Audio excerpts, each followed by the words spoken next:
You ask Tiger to solve. This deals with linear equations with one unknown. The final result is x equals 2 over 51. Let's solve it step by step. Group all constants on the right side of the equation. Add 28 to both sides.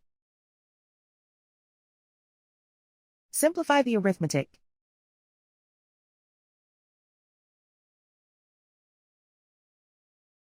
Isolate the x. Divide both sides by 714. Simplify the fraction. Find the greatest common factor of the numerator and denominator. Factor out and cancel the greatest common factor. And so the final result is x equals 2 over 51.